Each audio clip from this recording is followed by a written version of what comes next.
Let's begin with a word of prayer. Dear Father in heaven, we thank you for the Sabbath hours and for the time that we have together. And we invite your Holy Spirit to speak to us as we open your word. We pray that you can be with each person searching for light and truth, and that you can help us in our personal struggles with self, that your Holy Spirit can bring a conviction and a power in our lives, and that you can heal us, heal our minds as we follow and serve you.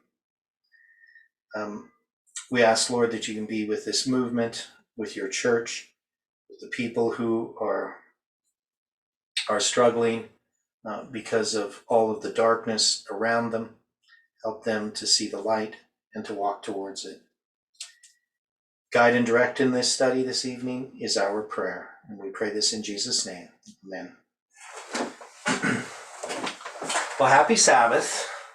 It's nice to see you all here this evening. And we're going to look at Revelation 12 again. We're going to try to, and I don't have the answers for all these questions that I've been giving, but we're going to do our best to look at this again. Now, I just want to go over Odilio's, some of his material. So we had gone through part 1 of his paper. So this is Thoughts on July 18, part 1. And in this one, he had dealt with this idea of the first 7 Caesars of Rome. Now, Julius Caesar is, I guess, a Caesar, so maybe in that sense, but he's not an emperor, at least he's not officially. Augustus is the first emperor. But the question is, why would we start Julius Caesar as the time of the end? Wouldn't the time of the end be under Augustus? Anybody with thoughts on that? Because if we're looking at a reform line, 1798, 1989, we're not going to be starting a reform line. I think it'd be Augustus. It would have to be Augustus because that's when Christ is born. We know the reform line of Christ starts with Christ and with John the Baptist, who are born in Augustus. So this would be one problem I have here. The other thing is he's looking at these heads, and this is going to be the thing that we're going to struggle with. He's going to say, well, we can line this up with our history. So there's a parallel between the study that he's doing here with the Roman emperors and the study that Colin is doing with the presidents of the United States. We should be able to see that. They're going to take these histories, which we put as parallel, and they're going to do these studies and say that there's 7 heads, and just like we have the 7 presidents. Now Collins is going to apply this to Revelation 17. We don't see Odilio doing this, but the implication is if we can do it with the presidents of the United States, we would be able to do it with the Roman emperors. And of course, we don't have a Roman emperor who comes back into power again after he's, been killed, after his reign is ended. So that's one of the things that we have to address. We have to address this idea of the first 7 Caesars of Rome. Now, the argument that Odilio is making is that he's creating these waymarks, the time of the end, the increase of knowledge, the formalization of the message, 9/11, midnight cry, Sunday law. And he's marking them with these Caesars or emperors. Now, Julius Caesar can't be the time of the end. Would we agree with that? Yeah. Because if we're going to make the parallel to our history and to any of the other lines, there would be no way that we can have Julius Caesar be the Caesar at the time of the end. We'd have to start with Augustus. Now, that would make Augustus the first, Nero would be the 5th. Now, he also has Galba. Now there's Otho, Vitellius, and then Vespasian, and then Titus. So if you were going to add 4 more, you would come to Titus as the 10th one, or as there would be 10 of them, Augustus to Titus. Now, we wouldn't find any significance in Galba, that is, we have Galba, Otho, Vitellius, and Vespasian. They're all emperors in 69 AD. So it's the year of the 4 emperors. And so there's some problems here that we have to address regarding this. Now, so he has put this on a line, and he's made an argument that Claudius is midnight, and that he's going to line up, and as you can see back here then, the midnight cry is Nero, which he's going to line up. This is Raphi and Paneum. So he's going to have Nero as the one who's lined up with July 18th. And we know that Nero burns Rome, at least he's involved in it in some way, the fire that happens in Rome on July 18th, 64 AD. So he would say that we can line up Nero in that manner. And then if we were looking at these as, and there's some other issues here too. I mean, if you're going to put Julius Caesar, are you going to put the triumvirate there? Are you going to have other people in this list? Are you going to go that there's 3 that are going to stand up yet, and the 4th is far richer? So you could take Augustus, and then this would be Cambyses, false Smyrtus, Darius, and then Nero would be the parallel to Xerxes, which would be the parallel to Trump. So you see, as we start to look at these different prophecies and we try to put them together, we have to look at everything. So this is where I said that we have a lot of work ahead of us, in that we need to understand all of these different lines that are parallel with each other and recognize what's the same and what's different. So putting Claudius as midnight, and he's going to deal with a bunch of numbers here. But the main thing that we wanted to look at, that I just wanted to review, is this connection with October 13th and June 9th. So we know that that is from June 9th, 2018 to October 13th, 2018. It was that period of 126 days, which was predicted. And that those are symbols that relate to this movement in connection with the 391.5 days. That is, from October 13th noon to midnight November 9th is 391.5 days, and that comes from Ezekiel and the reign of the kings of Judah for 391.5 years. So some people listening, they may not remember all of this, but what we can state is that all of these symbols that this movement has used are in this story of Nero. Right? We have July 18th. We have the symbols of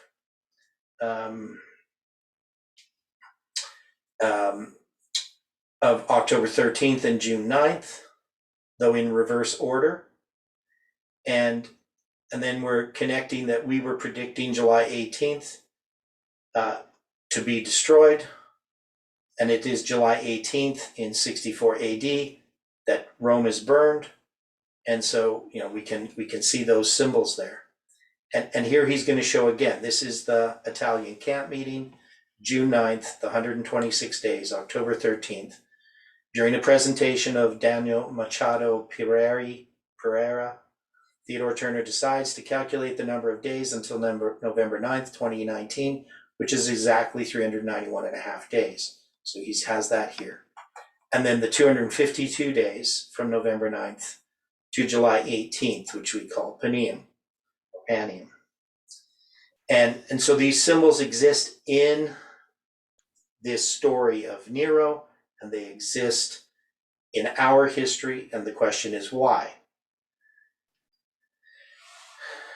Now, what we did last time, so we're going to go over there, we're going to go to the Bible here, and we asked some questions regarding Revelation chapter 12. And we have Revelation 12, Revelation 13, and Revelation 17 that have animals, symbolic creatures, that have 7 heads and 10 horns. But it's pretty clear that they're not the same creature. That is, this great red dragon, which has 7 heads and 10 horns, has 7 crowns upon its heads. And it's pagan Rome, as Ellen White says. It's primarily Satan, but it's secondarily pagan Rome. And it's going to be there at the time of the birth of Christ. So we can see that, this great wonder in heaven, a woman clothed with the sun, the moon under her feet, and upon her head a crown of 12 stars. And she, being with child, cried, travailing in birth, pain to be delivered. So this is something seen in the sky, in the stars. And then you're going to have this great wonder in heaven, this great red dragon, having 7 heads and 10 horns, 7 crowns upon his heads. And he's going to draw a third part of the stars, right? And then she's going to have this man-child, which we know is Christ. He's going to be caught up unto God and to his throne. And then the woman's going to flee in the wilderness. So this is going to lead to the beginning of the 1260 years. And then it's going to go back and do some repeat and enlarge and deal with the great controversy thing.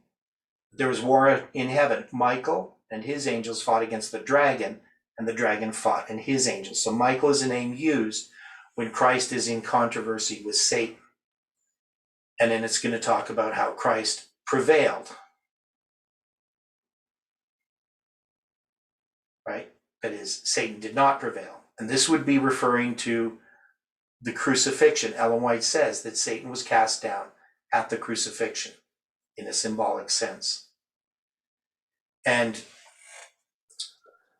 then we're going to have, again, this woman that's going to be persecuted, and she's going to flee into the wilderness where she's nourished for a time, times and a half. So that's 1260 years. And then the serpent's going to cast out his mouth of water as a flood after the woman, that he might cause her to be carried away of the flood. And the earth helped the woman, and the earth opened her mouth and swallowed up the flood which the dragon cast out of his mouth. The dragon was wroth with the woman and went to make war with the remnant of her seed, which keep the commandments of God and the testimony of Jesus Christ. Now, does this prophecy go all the way to the Sunday law? It does. Yeah, it does, right? So even though it's going to be talking about this dragon power, which is pagan Rome, and we know that pagan Rome comes to an end, that is, it's going to give its power, its seat, and great authority to papal Rome, the serpent power still exists at the end.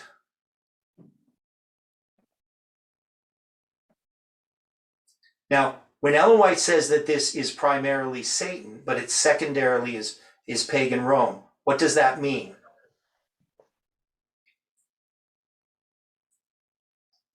This beast that has 7 heads and 10 horns is primarily Satan, but secondarily is pagan Rome. What does that mean? In just the simplest terms.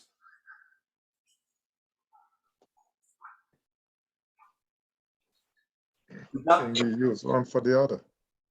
Okay, so it would mean that this is primarily Satan that's being represented here, and secondarily it's papal Rome. That is, what she says is pretty clear, that this is about Satan. Now, does Satan have a place at the end?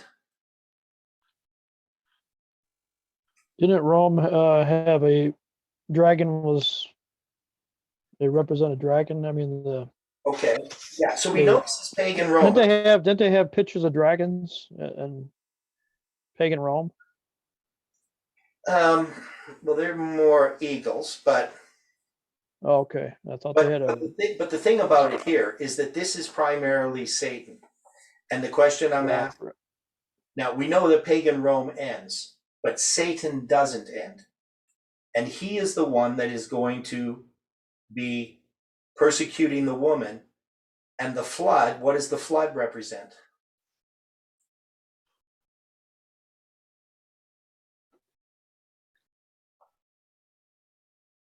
Should be a flood of information. Well, wouldn't it be the Sunday law? Isn't the Sunday law referred to as a flood? Yes. Yeah. Yes. Okay. So we can look at the beast in Revelation 12 and see that even though it's primarily pagan Rome and its role at the time of Christ, that it's talking about the work of Satan through this whole period of time, all the way up to the Sunday law and beyond, because it's gonna go against the remnant of her seed, which keep the commandments of God and have the testimony of Jesus Christ. So that's going to be God's people at the end of the world. Now, when it comes to the heads, if this is pagan Rome, but it's primarily Satan, what would these heads represent? So we talked about this before, some of the different ideas, the different forms of government. It could refer to the Caesars. Maybe the horns refer to the Caesars or the emperors. But the crowns are upon these heads, and that could refer to nations or it could refer to individuals, right? So we have these mysteries that are being set in front of us, symbols, and we have to interpret them correctly. And so when we follow Miller's rules, we're going to find that it's still not the simplest thing if we don't have enough information. So where horns represent kingdoms and the crowns represent the kings, individual kings. Okay, but we have 7 heads, and the 7 heads have crowns. The horns don't have crowns. And I don't know what that means, right? They are going to have crowns in Revelation 13, but they're not going to have crowns in Revelation 12. Now, normally what we would say is that the horns are the 10 divisions of the Roman Empire when it's broken. Would that be consistent with what we understand from the book of Daniel?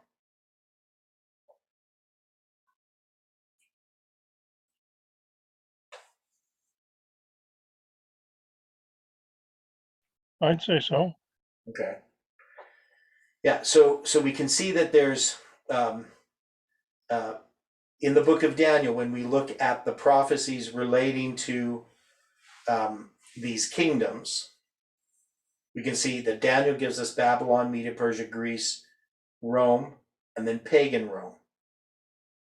He doesn't really go beyond that, not in any clear way. He's going to give us these empires, and we would see that there's going to be this little horn that's going to come up. We also know that there's 10 horns in the final kingdom. That is, what Daniel gives us is Rome, but Rome has 10 horns, the beast that is Rome. But here we're going to see this all together. Now, if we go back to Daniel chapter 7, so this is where we have the beasts. And if we look at these beasts, how many heads are in these 4 beasts?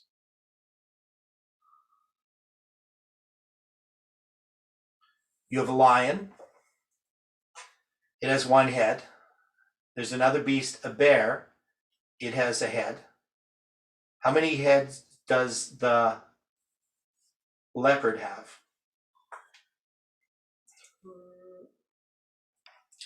4 heads. 4 heads. Okay, so that gives us 2 plus 4, which is 6. And then the 4th beast has a head. So we have 7 heads. Correct? In these Yes. these If kingdoms. we're counting ordinally, yes. Yeah, we have 7 heads. And then we're also going to have 10 horns.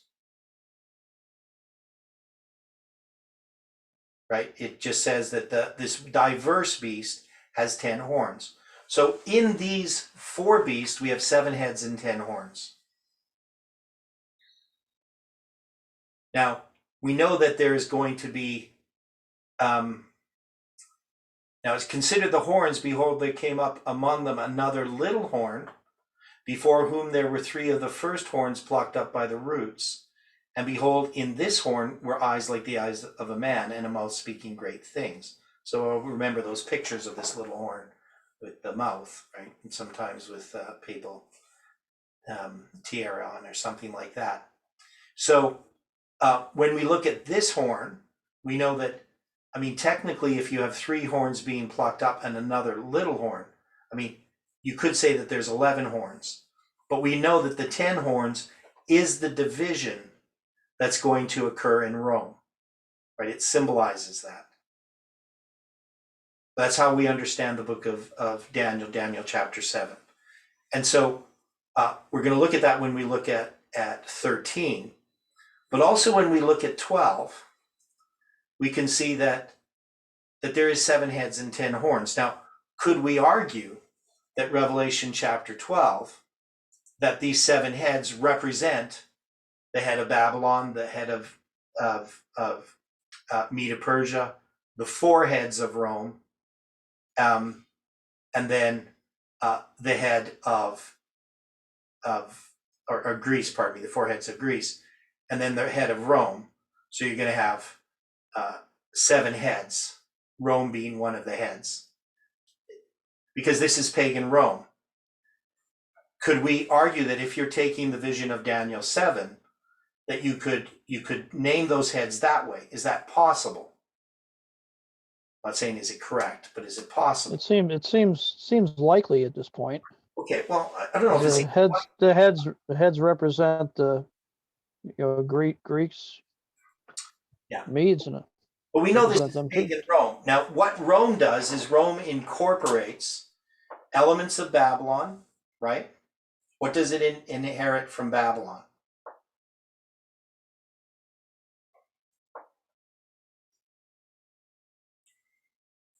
What does Babylon symbolize? That's a lion. Okay, it's a lion, but it's pride of power, the power of the kingship, correct? That's what it inherits from Babylon. Right. Okay. What does it inherit from Medo Persia? What's Medo Persia known for?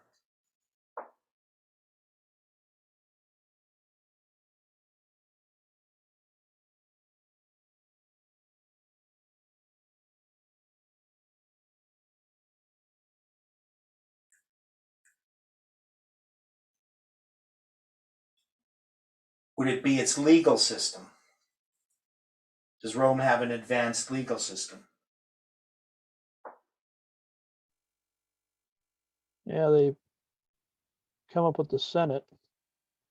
They have advanced legal system, government, legislature, all these things, and how laws work. Now, what do they inherit from Greece?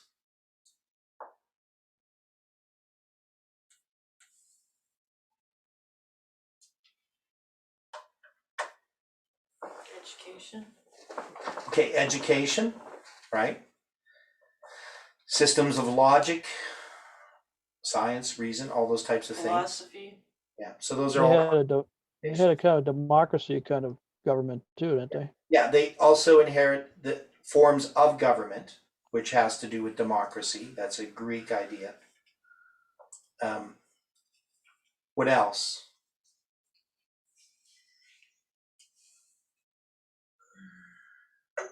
Does it inherit from Greece?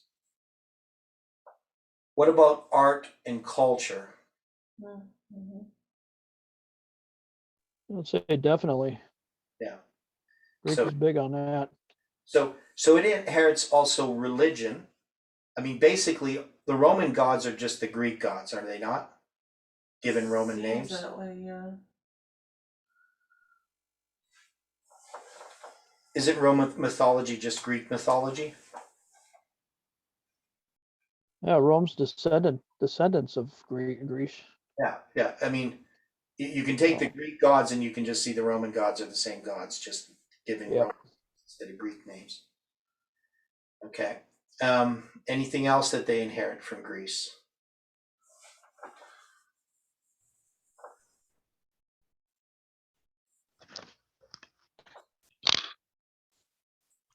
James, did you have something to say there? You came on.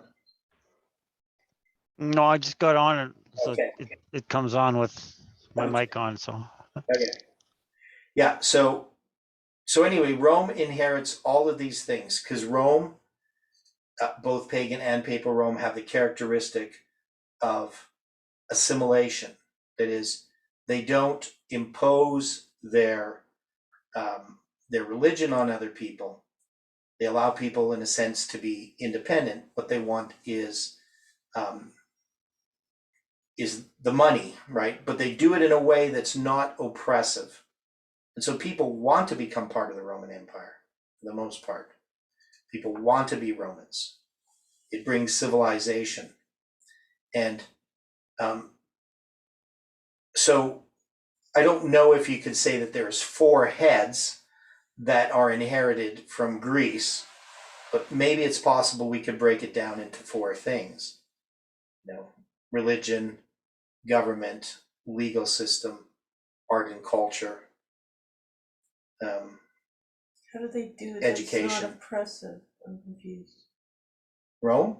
Yeah. Rome, mostly when you conquer a nation, you destroy all their gods, you kill all the people, you bring them into captivity. Oh, where they just adapted them and Yeah, they took just, them on. okay, you join Rome and, you get to keep your gods, Okay. you get to keep your land. You just are going to be part of the Roman Empire. Okay. The light went on after I asked the question.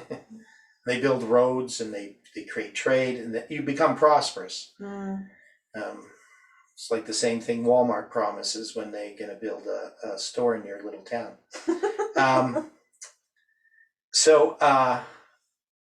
Which in some cases it does. But anyway, so I could say that there are 4 heads that represent Greece that are, that's one way of looking at it. We could look at it that way.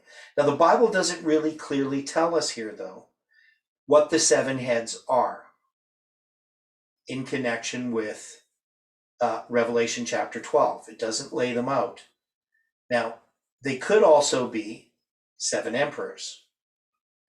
But the question is, what would the 10 horns be if we're going to try to make them 7 emperors? That could just be the division of Rome later on. So you have the 7 emperors and you have the 7 crowns. Well, if there's the 7 emperors, what emperors would they be? Right, and this is sort of where Adilio has said, well, we're going to start with Julius Caesar and we're going to end up with Galba as the 7th. But I have trouble with that because Galba's really not significant or important in any way. I mean, he's hardly an emperor at all. He never gets the support of the entire military. And then he's going to be followed by Otho, who has the exact same problem. And then Vitellius, who is, again, the same problem. Different parts of the army are supporting them. So technically, you have to have the army support you, but they never survive because they never get to that point where the whole army is supporting them. Then you get to Vespasian, who's going to get the support and rules for a long period of time. And it's under Vespasian that you're going to have the temple being destroyed, Jerusalem being destroyed. And now the question is that an important point in understanding the dragon of Revelation chapter 12? Is it leading us to the destruction of Jerusalem as part of what's going to happen? It doesn't explicitly talk about the destruction of Jerusalem. It talks about the persecution of God's people, but it doesn't mention the destruction of Jerusalem. So, and it doesn't mention the burning of Rome either. So Revelation 12 gives us this pagan Rome, this beast that represents pagan Rome, but it doesn't give us a clear indication of what these heads could be. Now, the argument that people have is that the heads in Revelation 12 and the heads in Revelation 13 and the heads in Revelation 17 are all the same heads. And we could say, well, if we're going to look at the fact that this dragon is going to be there at the end, we could then argue that the heads are the same heads that exist in the other beasts, but they're at a different point of time. But could we say in the time of Christ? I mean, definitely all of those nations, Babylon, Media, Persia, Greece, and they're not all there at the same time. So they would be either consecutive, that's the way we look at it, or contemporary. So how would we know whether the heads are consecutive, referring to the whole span of time, or that they're contemporary, that is, they exist within this time that's being referenced primarily, which is the time of Christ? How would we be able to tell that?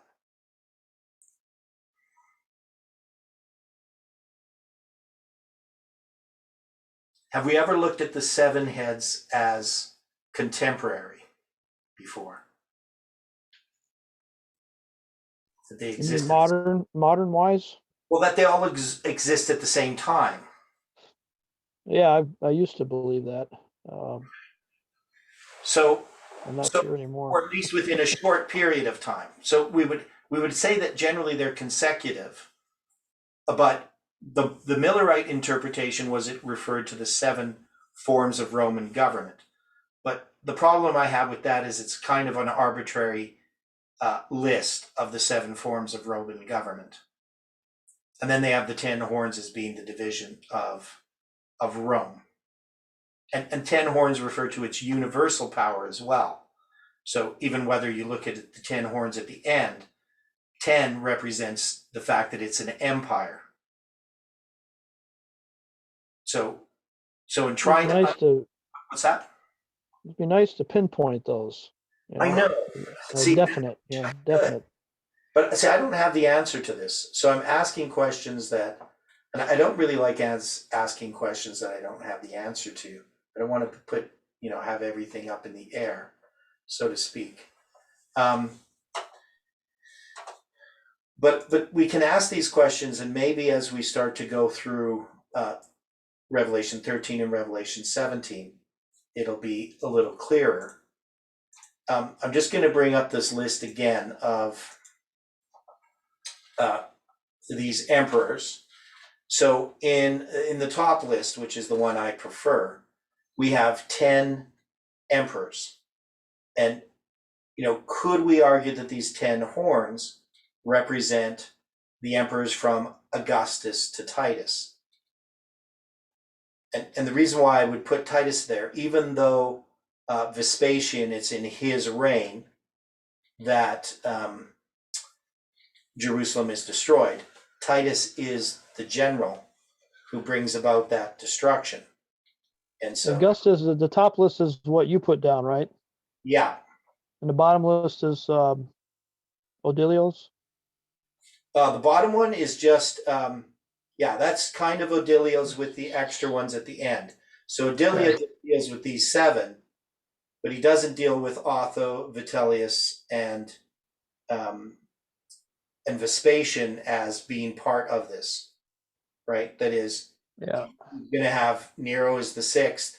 He's going to have the first 7 Caesars. So he's going to count Julius Caesar, who's Julius Caesar, as the first Caesar. But he's not technically an emperor. So, he's just naming the Caesars. But I have a problem putting Julius Caesar at the time of the end, because in this reform line, the time of the end would have to be the birth of John the Baptist and Christ. So that's the problem there. Plus, Galba being the 7th, he's pretty weak. If you're gonna try to make a parallel to how we do our line with Trump, you could put Julius and Augustus together, I guess, as the time of the end. Tiberius then would be, in this case, line up with who? That would be Bush the first. Caligula would be Clinton. Claudius would be Obama, right? Nero would be Trump, and then Galba would be Biden, right? Whereas Nero was the psychopath. Yeah, and Nero would line up with Trump, because that's where our July 18th lines up with. Yeah. Okay. Caligula was no choir boy. Yeah, well, not Yeah, many he's kind of rough too. Yeah. The issue that There's not many of these people I would want babysitting my kids. So, Oh, but you let them run your country. no, I Okay. would.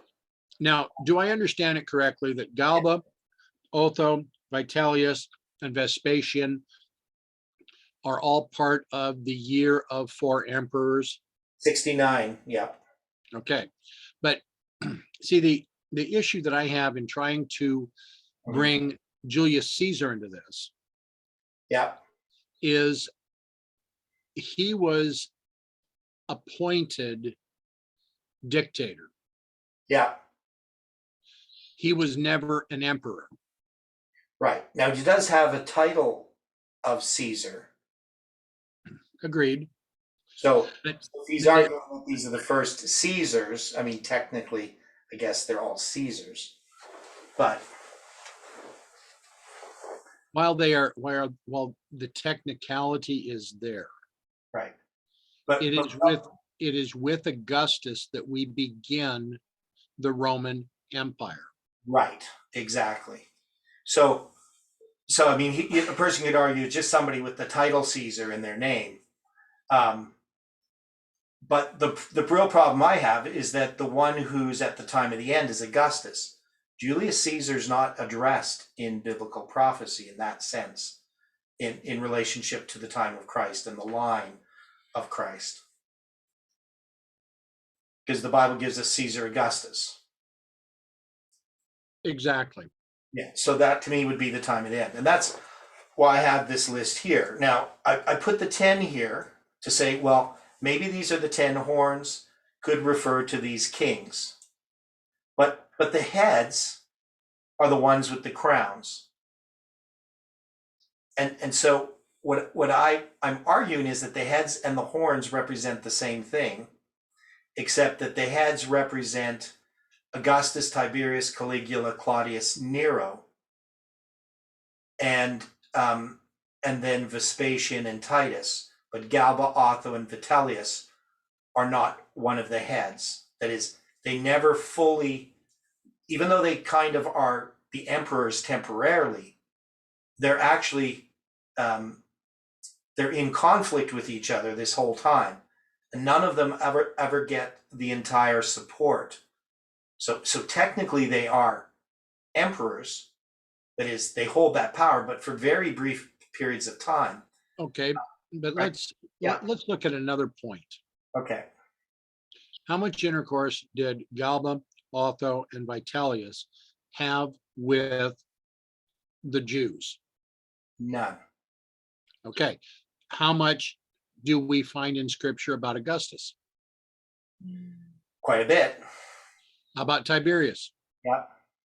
Caligula? Well, yes. Claudius? Yeah. Nero? Yeah. Definitely Nero. How about Vespasian Yeah. and Titus? Yes. Okay, so would we have a reason then to exclude Otho, Vitellius, and Galba from this count? Yes. Because they had nothing to do with the Jews. Right. Yeah, and from what I've read, basically all they were trying to do was hold on to power. I mean, they never really did anything other than be involved in internal battles. So they were placeholders. Yeah. They all have to be connected with God's people somehow. Yeah. Right. That's the point. Okay. Now another problem we have that we're going to see every time we look at one of these lines, and we're going to talk about the heads. We have to know what time we're in, and we can see that this beast is primarily being placed at the time of Christ, and then the events shortly after, the persecution that's going to occur. Which when you look at it in the book of Daniel, the birth of Christ is connected with the persecution regarding the destruction of Jerusalem. Right? If you go to Daniel chapter 9, verse 26 and 27, He shall confirm the covenant with many for 1 week. In the midst of the week, he shall cause sacrifice and oblation to cease, and for the overspreading of abominations. Or he, so it talks about the week. And in both places, 26 and 27, it's going to mention the destruction of Jerusalem.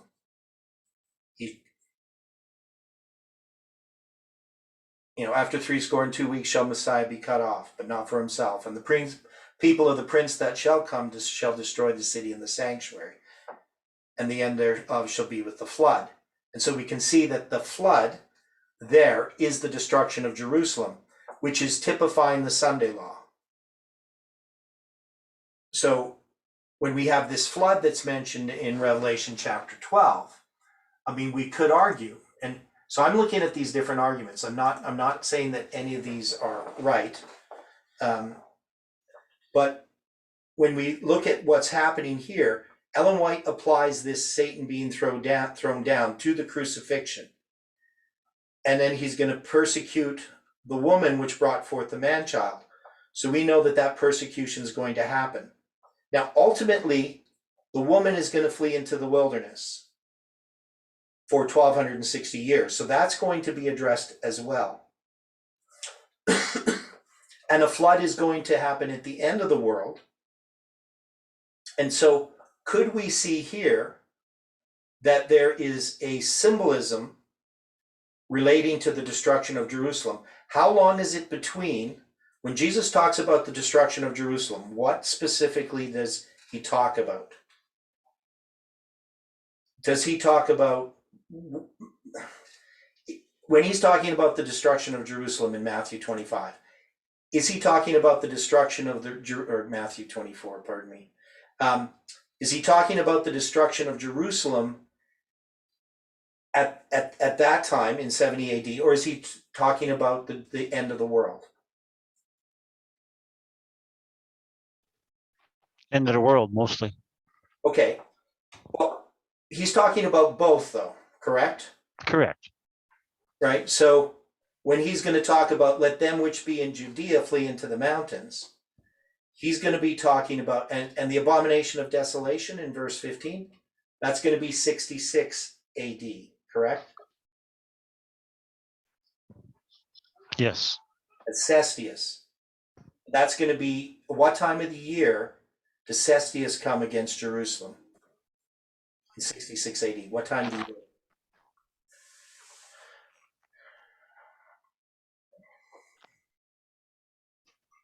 Anybody know? I don't. It's in the fall. It's in connection with the Feast of Tabernacles. Okay. And then the next siege is going to happen in 70 AD. When does it begin?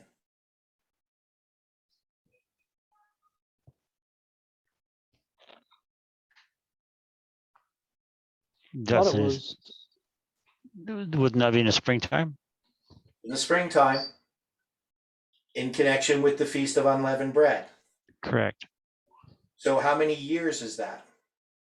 3.5 years. 3.5 years, isn't there? So if we go to Revelation chapter 12, could we say that what's happening is it's talking about the destruction of Jerusalem in the times and a half? And does the woman get to flee into the wilderness where she's protected during that period of time until Jerusalem is destroyed?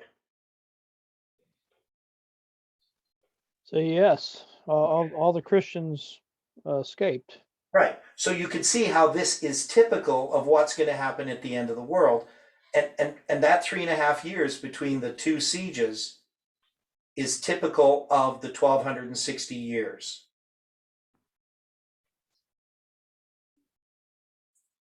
And then the serpent is going to cast out of his mouth water as a flood after the woman, right? So does persecution follow the destruction of Jerusalem in 70 AD within the Roman Empire? Are Christians going to be persecuted? Yes. Yep. Yeah. Okay. So we can see that persecution can be typifying the Sunday law that happens at the end of the world. But we can see ultimately that this is just like Christ's Matthew 24, where he's talking about the destruction of Jerusalem. but he's clothing the destruction of the end of the world with the language of the literal destruction of Jerusalem. That it becomes a type.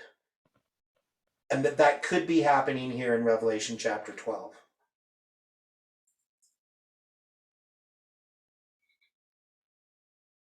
So this times and a half can refer to the 1260 of the papacy, but it can also refer to the 3.5 years between the two sieges.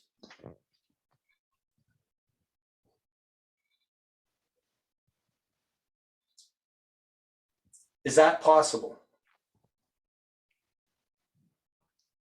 Yes, and I kind of thought that for a while. Okay. Yeah, so it's definitely possible. Whether it's absolutely correct or not, whether there's something we're missing, we're open to seeing something more clearly as we go through this study. But from the way that I look at this is that this has to be primarily referring to that first century that's being talked about. And if this is the case, we could make the argument that the 7 heads are these 7 emperors that Dwight has said are the ones that come against Jerusalem.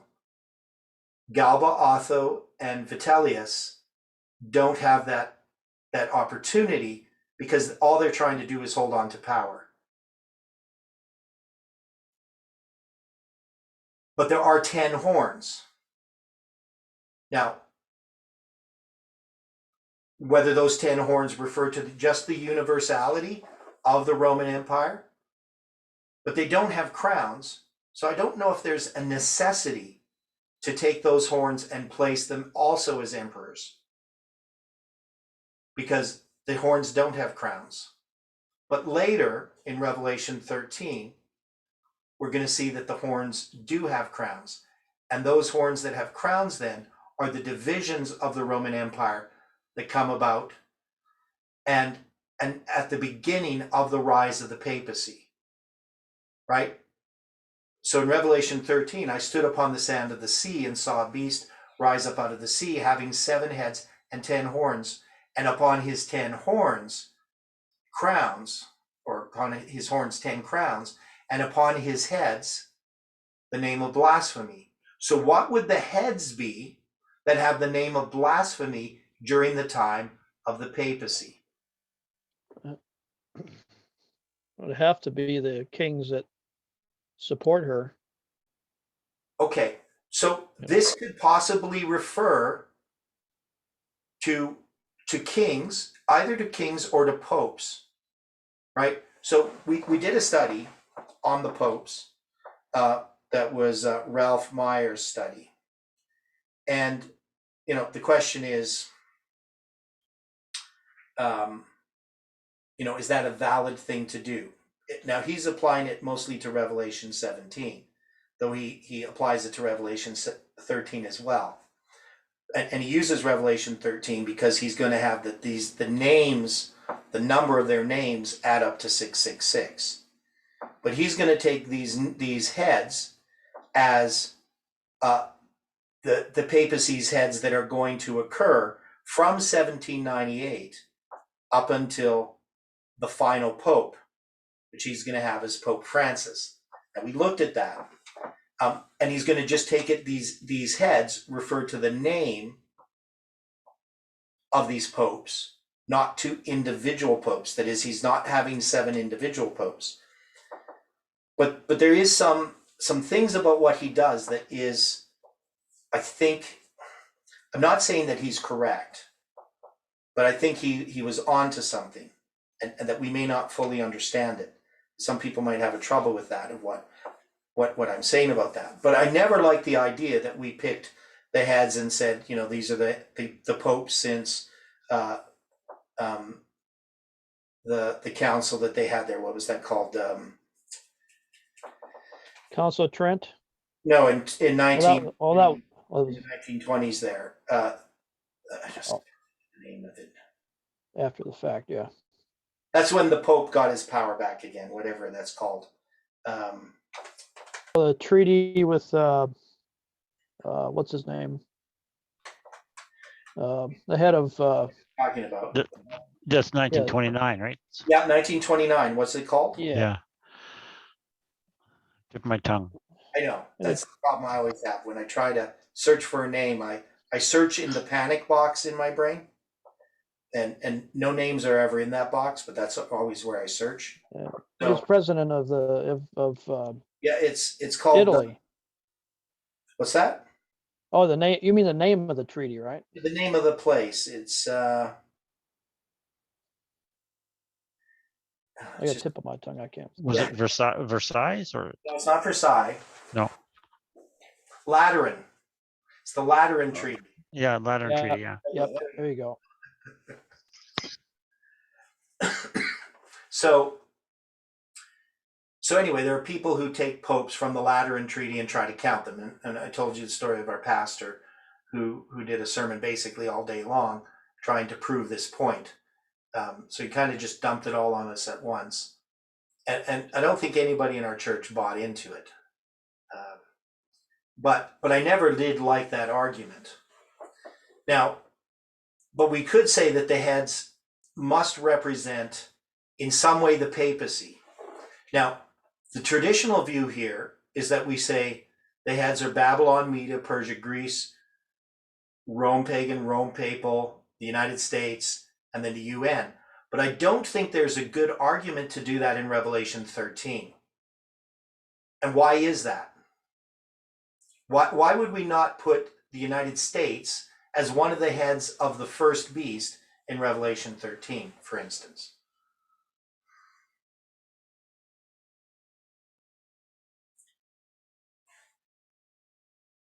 The second beast. Who is the second beast that rises up out of the earth that has two horns like a lamb and spake as a dragon? That would represent the US. Yeah, so if the second beast and this other beast are there, how would we make an argument that this second beast is one of the heads of the first beast before it, right? I don't think you can, because he came out of the earth, they came out of the sea. Yeah, so I don't see how you can make the United States one of these heads in Revelation 13. So this is a problem. And we read Uriah Smith last week, where he sort of disparages this view of taking the heads as being these nations of the past. Now, one of the things about this beast, of course, is it has the characteristics of Babylon, Media, Persia, and Greece and Rome, right? So it has all of these characteristics that you see in Daniel chapter 7. He's like unto a leopard. That's Greece. His feet are as the feet of a bear. That's Media, Persia. The mouth of a lion. That's going to be Babylon. Or would it be? Is that Babylon? The mouth of a lion? Wouldn't that be Babylon? I agree to that one. Okay. Yeah. And then it says the dragon gave him his power, his seat, and his great authority. Now the dragon here, of course, is the dragon of Revelation 12. But in Daniel's vision, he sees this diverse beast. And that diverse beast, in some ways, is pagan Rome and also papal Rome with the little horn. But we could see that this is primarily the pagan Rome that's going to give this whole beast his power, his seat, and great authority. So we could say all four beasts of Daniel 7 are being represented here, correct? Correct. Yes. Okay. So, but the heads, these have the name of blasphemy. So this to me would seem to be that these heads are connected with the papacy itself, not with the kingdoms of Babylon, Media, Persia, Greece, Rome, etc. Blasphemy has to be connected with the religious and nature power. Right. Now it says, I saw one of the heads as it were wounded to death, and his deadly wound was healed, and all the world wondered after the beast.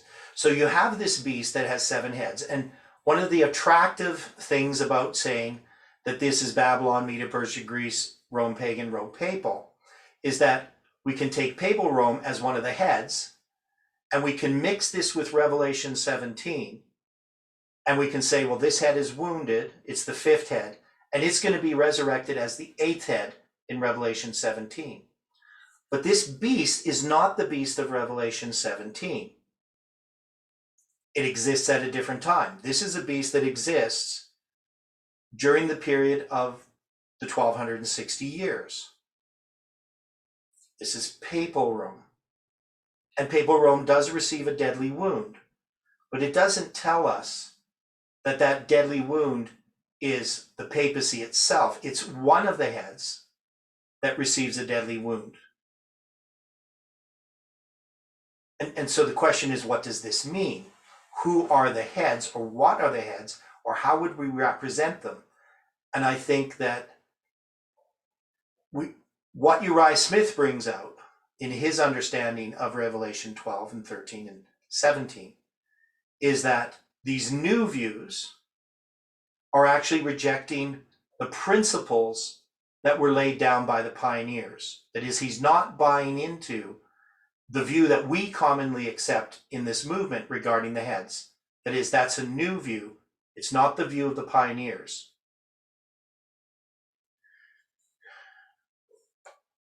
So I'm just going to go over here to the pioneers and see what I can dig up here. So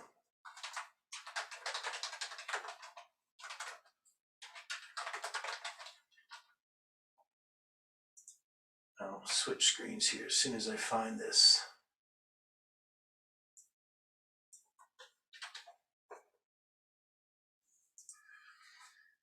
Okay. I'm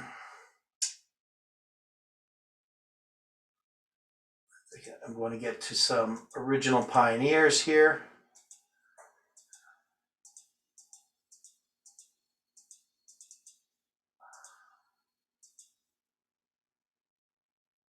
Okay.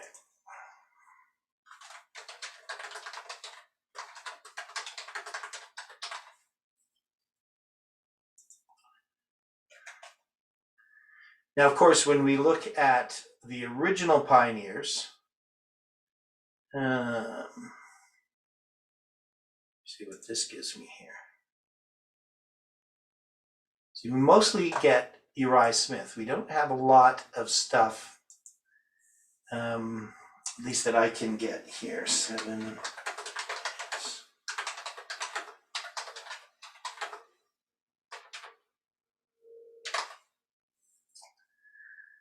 Let me see what I can find here. So we got Haskell.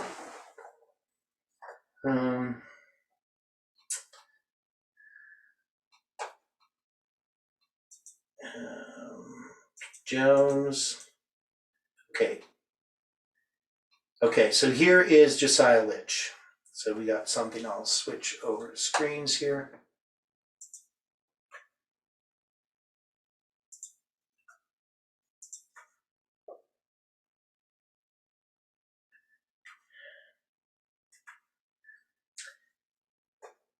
So the beast of Revelation 13th chapter. The beast is represented as coming up out of the sea, having 7 heads and 10 horns, and upon his horns 10 crowns. The beast is clearly a perpetuation of the draconic government. The government of Rome had long been in the hands of the imperial power, but at length that power was removed to the east. When it talks about the imperial power, that's just another way of saying under the emperors. Right? Imperial refers to the emperors. And another power came up amid the troubled elements of party strife, which aspired to the supremacy of Rome and ultimately obtained it. The power was popery. To this beast, the dragon gave his power, his seat, and great authority. And of course, the beast assumed all the characters and attributes of the dragon when he received not only his power, but also his seat and great authority. He was a beast of 7 heads and 10 horns. The dragon giving his power and seat to the beast, the papal form of government, thus created, became an appendage of the dragon. The 7th head and the beast receiving the power and seat of the dragon partook of all his characteristics. he became the offspring and image of the dragon. So he's going to say that the seventh head is the papal form of government. And this goes back to their view of Revelation 12, that there's these different forms of government and that they're representative. And he takes the seventh form of government is the papal form, and that's the one that receives the deadly wound. Does that make sense to people? Anybody not understand what I'm talking about?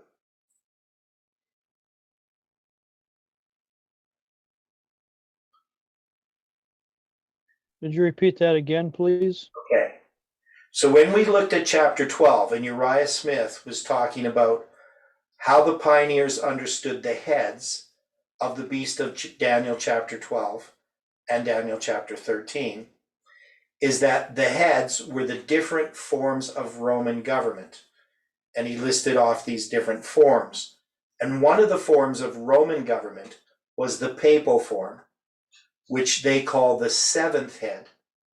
So the deadly wound happening in 1798. And this is one of the things that we didn't really get clear when we were studying the history of this, because we just hadn't looked into it.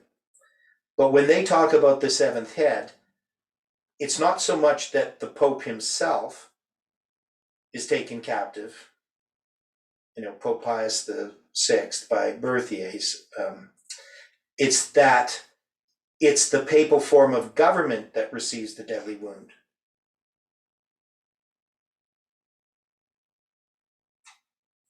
And that's based upon their understanding of the seven heads. So that is, when they look at the head that receives the deadly wound, it's not the fifth head that receives the deadly wound, it's the seventh head. So it's something we have to keep in mind as we start to look at Revelation 12, 13, and 17, that maybe we have missed something because we've accepted a new view that would be foreign to Ellen White and the pioneers.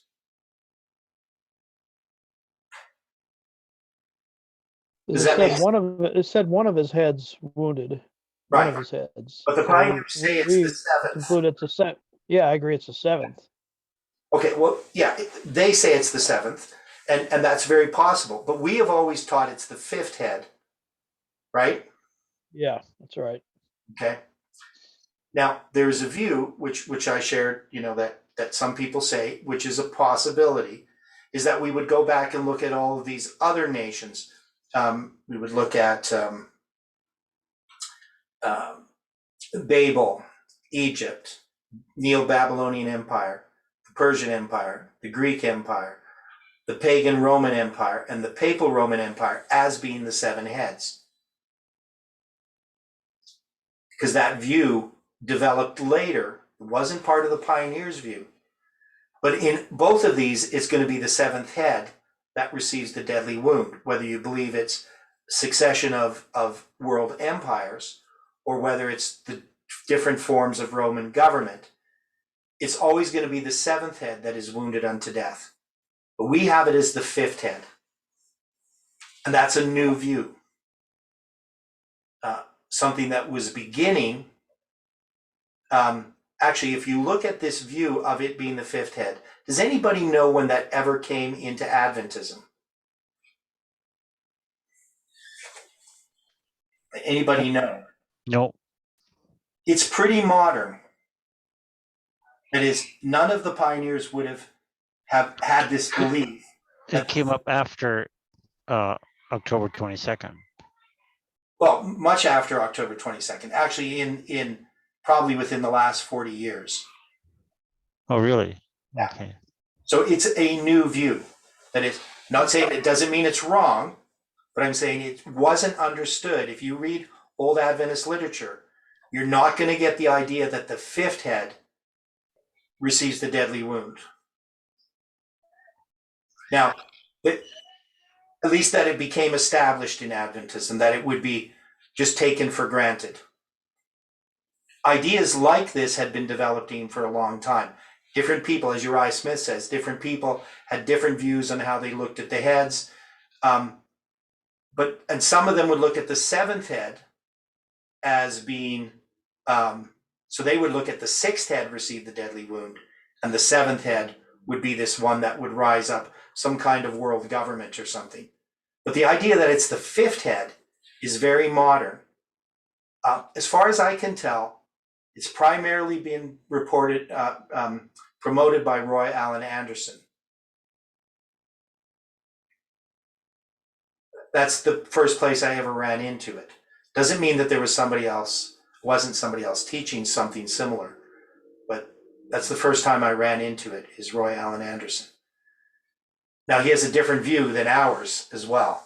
So this is something we still have to examine. Now just here, this is William Miller. Again, the word 7 is often used in the Word of God as a mystical number, meaning the whole, as 7 spirits, 7 stars, 7 angels, 7 candlesticks, etc. All of these are used in Revelation to apply or concerning the whole gospel period. If then the number 7 is used so often in this book in a figurative sense, may we not reasonably suppose that it is used in the dedication of the book to the 7 churches of Asia? Now, he's not primarily here discussing this, but he talks about the 7 horns, 7 crowns, and he's saying all of these are used in Revelation to apply to or concerning the whole gospel period. So when he looks at the 7 heads in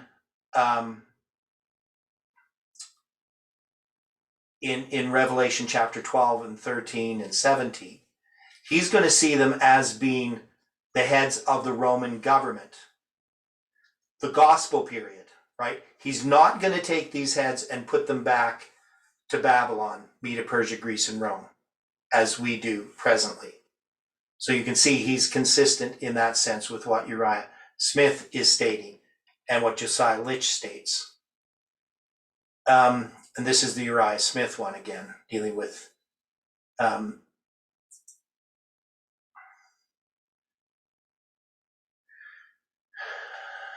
I'm just going to read this here. In this line of prophecy brought to view in the chapters of Revelation above given, we have the fourth kingdom of Daniel's vision, that is Rome, again presented. And again it is found necessary to vary the symbols in order to bring out the still other particulars. Now this is actually on the key to the prophetic chart. This is where this is from.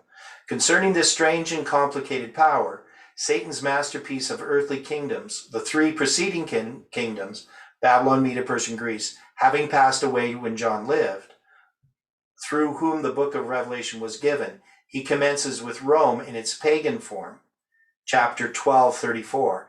And there appeared another wonder in heaven, and behold, a great red dragon, having 7 heads and 10 horns, and 7 crowns upon his heads.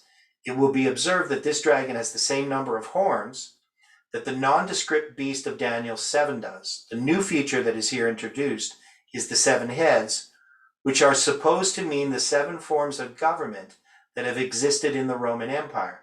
These are commonly enumerated as follows: the kingly, the consular, the decemvirate, the dictatorial, the triumvirate, the imperial, that's the emperors, and the papal. John lived under the 6th form. 5 had fallen, and 1 was not yet in his day.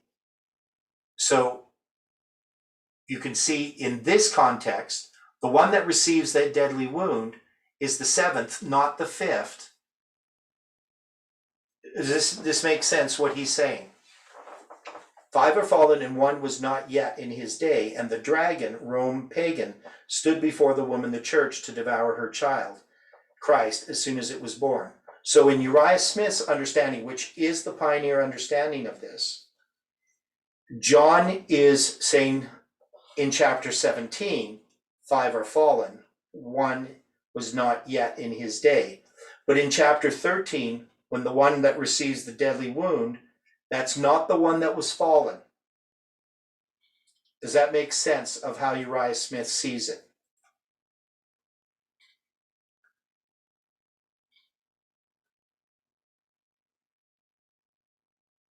So you can see that the one that's fallen is not papal Rome, or right, because the 5 are fallen. The 5th one we would have as papal Rome receives the deadly wound. The one is the United States, and the one that's not yet come is the UN. But that's not how Uriah Smith sees it. Is this clear to people how Uriah Smith is presenting this?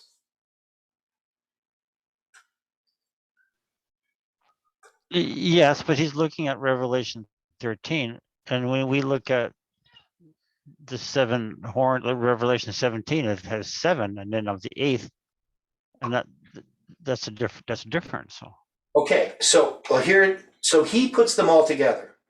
To him, Revelation 12, 13, and 17, the heads are all forms of the Roman government. The one that receives the deadly wound in 1798 is the papal form, which is the last.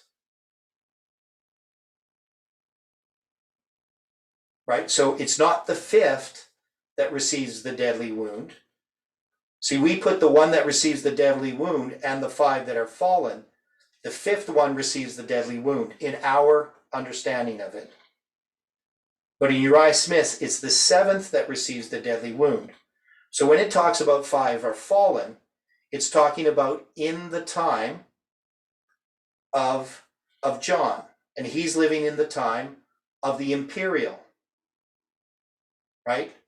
So the kingly has passed, the consular has passed, the decemvirate has passed, the dictatorial has passed, the triumvirate has passed, and he's in the time of the imperial. That's the one that is.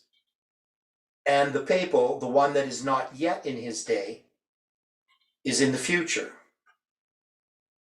Right? So he's going to take Revelation 17, and he's not going to put it as modern Rome. He's going to put it as the same beast you see in chapter 12 and the same beast you see in chapter 13. He's going to put it in John's time. That is, he's not going to place John in these different time frames. I want you to see how Uriah Smith understands it. I'm not saying he's correct.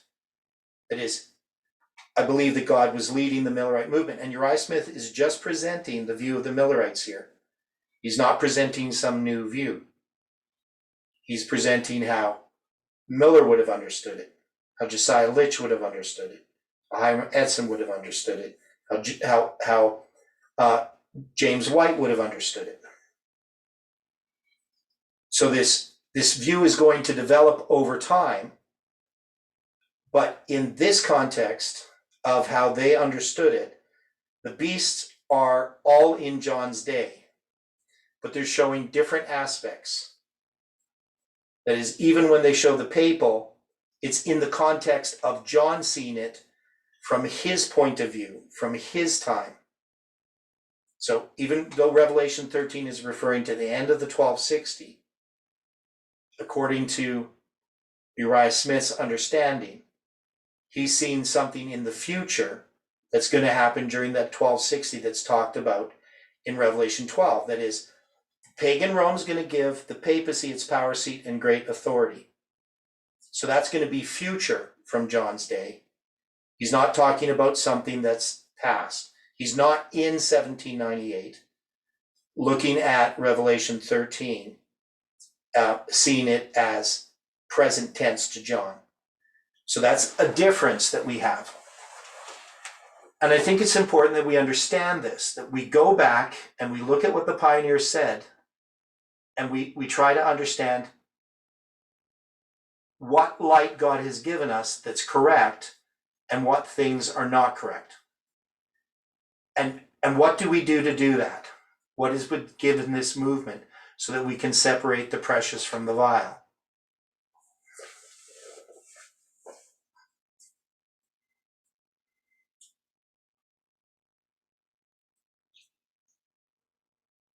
line upon line, here a little, there a little. Right. Spirit of prophecy. Yeah, he's giving us prophecy. So Yeah, so we've been given particularly line upon line. We have Miller's rules, which we have to follow. But from Miller's rules comes the principle of line upon line. So we can see that there's some virtue in what Uriah Smith is saying, some consistency, that the 7 heads, as Miller says, refer to the heads just like you have the 7 churches, the 7 trumpets, the 7 seals. These are going to refer to things occurring during the gospel period. He's not going to have the 7 heads go back to pagan Rome.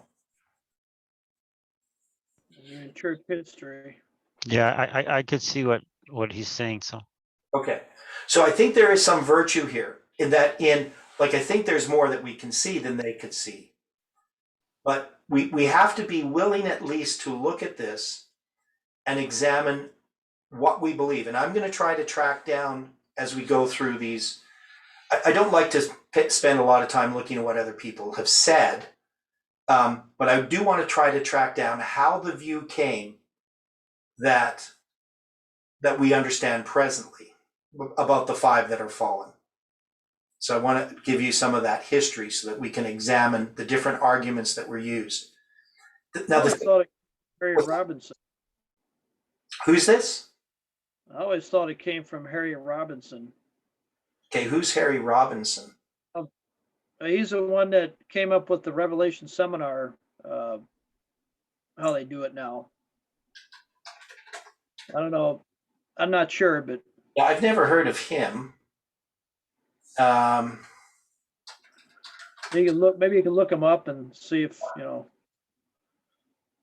Okay.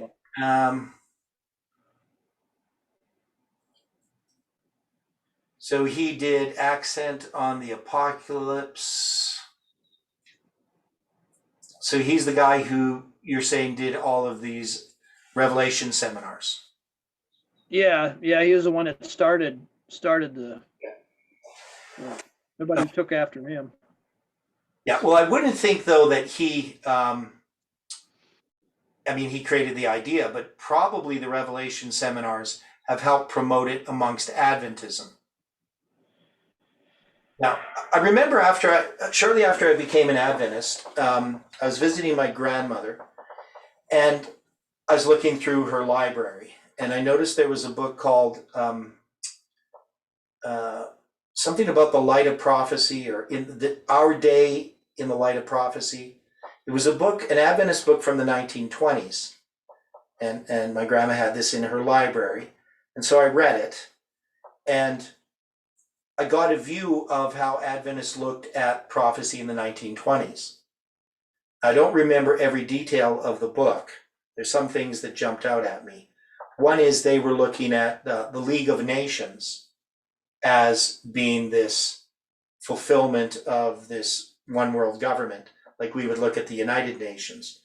But they also had a lot of Uriah Smith's view regarding Turkey in there, what was going to happen with Turkey, etc. And you can see, of course, lots was happening with the fall of Turkey in the 1920s. So it kind of made sense. But one of the things I noticed then is that Adventists often were interpreting prophecy based upon what was happening to them as if Christ was coming soon. And there's nothing wrong with that. That is, if you believe that Christ is coming soon, you're going to look at the events around you and interpret them. The problem comes, though, is that much of what they predicted in this book did not happen in any way similar to what, it didn't compare to what actually occurred. And, when it comes to prophecy, the thing that I learned from that is I wanted to stick to the spirit of prophecy, what she says. And I didn't want to read into prophecy other than what was clearly presented in inspiration. And back in the 1990s, when lots of people were looking at current events and sort of making predictions, I tended to sort of stand back, and not that I don't believe that Christ is coming soon, but I would know that however we're going to look at these events, it's going to come in a way that's unexpected. 9/11 was pretty unexpected. And And this pandemic, even though we predicted it, it was still very unexpected. Events happen in ways that we can't predict. But we need to watch and wait. We need to measure the time. We need to be aware of what's happening around us. And there's nothing wrong with looking at current events and seeing where they may lead. But we always have to be cautious that, because we know that the key to understanding the present and the future is the past. So that's one of the things, that's really line upon line. We look at past histories, how God dealt with people in the past. So I think it's something that we need to be open to as we examine these things. Now let's go on here. I'm just going to finish off a little bit because we're going to look at Revelation 13 in more detail next week, because I want to get through Revelation 13 and then I want to do Revelation 17. And then I'm going to look at, this is going to take us time because we're going to have to go and look at some of our studies. I'm going to try to dig up some of Jeff's studies dealing with these histories, dealing with the 7 kings, the last 7 kings of Israel, the last 7 kings of Judah, the first 7 kings of Persia, dealing with the Roman emperors. Look at Jeff's studies. Now we know there are different views and different understandings, but we have to examine them. We can't just pick and say, well, I like this view. We have to look at the details, and that takes a bit of time. Now, I just want to finish off this part of Revelation 13. We're going to come back to it again. But when he says, I saw one of the heads as it were wounded to death, and his deadly wound was healed. So if this is the papal head of the Roman Empire in 1798, that is the papal form of government that came to an end in 1798, this would be consistent. That is, there is a consistency in the view of Miller, of the pioneers, that the papacy receives this deadly wound, and the papacy, that head, will be restored. We're not going to see the other forms of the Roman government restored, but we will see the papacy restored. And then we're going to see when the papacy receives this deadly wound, a second beast arises, which is the United States. So it can't possibly be one of the heads. At least I don't think it can be. Maybe people could make an argument that it is. Now, it was received a deadly wound. His wound was healed. And it says in verse 4, and they worshiped the dragon, which gave power unto the beast. And they worshiped the beast, saying, who is like unto the beast, who is able to make war with him? And there was given unto him a mouth speaking great things and blasphemies, and power was given unto him to continue 42 months. So this is repeat and enlarge. It's going back and it's looking at this beast that continued for 42 months, for 1260 years. And he opened his mouth in blasphemy against God, to blaspheme his name and his tabernacle, and them that dwell in heaven. And it was given unto him to make war with the saints, and to overcome them. And power was given him over all kindreds and tongues and nations. And all that dwell upon the earth shall worship him, whose names are not written in the book of life of the Lamb slain from the foundation of the world. If any man have an ear, let him hear. He that leadeth into captivity shall go into captivity. That's the papacy. He that killeth with the sword must be killed with the sword. Here is the patience and faith of the saints. But we can see also that even though this is referring to the past, that this power is going to be restored. So even though it continued for 1260 years, when its wound is healed, it's going to open its mouth in blasphemy against God, as it did in the past. And it's going to make war with the saints, as it did in the past. So we know that the beast comes up out of the earth in 1798. Ellen White's very explicit on this. And he exerciseth all of the power of the first beast before him, and causes the earth and them which dwell therein to worship the first beast, whose deadly wound was healed. So this lamb that has 2 horns, or this beast that has 2 horns like a lamb and spake as a dragon, is the United States. And it's going to do the same thing that the papacy did. And it's going to have this power. It's going to exercise all the power of the first beast and cause the earth and them which dwell therein to worship the first beast, whose deadly wound was healed. So we know that this is talking about the Sunday law. Now, one of the things about the pandemic, who's in charge of the pandemic? Is the United States the freest country, or one of the freest countries, along with Sweden, at the present time in regard to the pandemic?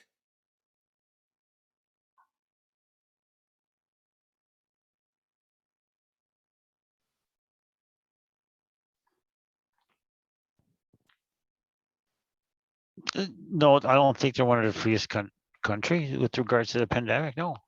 Well, they would be. There's way more freedom in the United States against mandates, even though you just had the Supreme Court strike down the mandate that Biden tried to bring in, the federal mandate for workers. You don't see that happening in other countries. You have lots of the states where there's lots of freedom, where you can hardly tell that there's a pandemic going on. Yeah, like Florida. Yeah, like Florida. So there's a mix in the United States. But the United States is, if you look at all the different countries, Sweden doesn't have any mandates.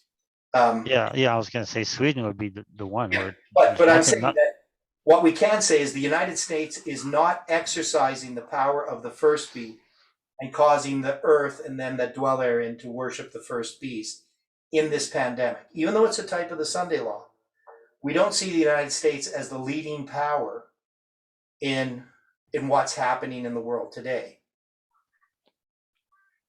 So in this case, we can't look at this, what's happening with the pandemic, as being the Sunday law. One is Sunday isn't involved in it at all. But we can see it's a type of the Sunday law. But we know that the second beast, the United States, when it exercises this power, it's going to be the one that's the lead. Ellen White's quite clear on this, on the enforcement of Sunday. That it's going to begin in the United States and it's going to follow in the rest of the world. So I think it's an important point that we have to think about when we look at what's happening presently. That is a type of the Sunday law, but it doesn't have the characteristics that's being demonstrated here in verse 12. Okay, and then, I'm not going to go into the rest of it now, but we're going to just leave at that part. So we can see that we have the papacy. It receives this deadly wound. The understanding of the pioneers is it's the seventh head, the seventh form of Roman government, that receives the deadly wound. And then we have this second beast. And the second beast is Republican, right? Protestant and Republican. And there's a consistency there in that argument, at least, in that since these are form of governments of Rome, the United States now is showing a new form in its rise. It's a constitutional republic. It has these two horns that distinguish it from Rome. Would we agree with that? Yes. yes. Until it speaks as a dragon, of course. Until it speaks as a dragon, exactly. And this is the earth that helps the woman, the United States, in which this second beast arises. So there is a lot of consistency in the view of the pioneers regarding the beast of Revelation 12 and 13. So it's something we have to consider. And so I'm going to try to dig up more on this. I'm going to try to find how we got to the situation we are presently, and if there is virtue in some of our understanding of this that is complementary and consistent with the pioneers. That is, that they had some information, but we have information they didn't have. And the question is our information going to undo what they've done, or is it going to be consistent and be an unfolding of their understanding? Because all new light is an unfolding of old light. it doesn't reject the old. If it's called new light and rejects the old, it's not new light. But it doesn't mean that every particular has to be understood. That is, sometimes there's things that are consistent or unfoldings of old light. And so that's what we have to look at. And we've looked at quite a few different views on how we could understand these things. And I think that there's virtue in all of them.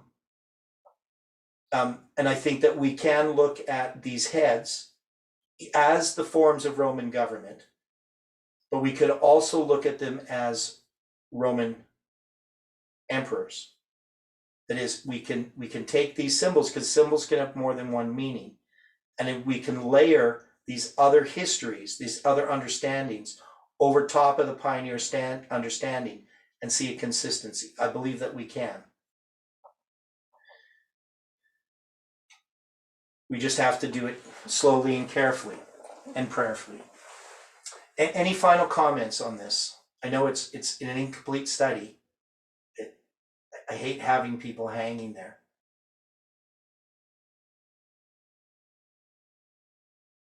We'll just have to keep looking at it and Yeah.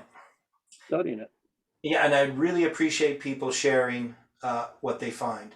You know, one of the things that I see, though, which I want to just go back to before I close, is, because it was something I introduced and I never completed it, has to do with the beast of Revelation 12 primarily being Satan and secondarily being pagan Rome. So if it's secondarily pagan Rome, and we look at the seven heads as being the seven forms of Roman government, but it's primarily Satan, that means we could take an application where we see it as Satan working through history, not just the gospel era. And also, it brings us all the way to the end, to the Sunday law. And you'll see when we get to Revelation 17 that I'm arguing, this is my position that I hold at least tentatively, is that the beast that was and is not, that is the eighth, is referring not to a president, not to a pope, but it's referring to Satan's personation of Christ. It's referring to Satan himself at the end of the world.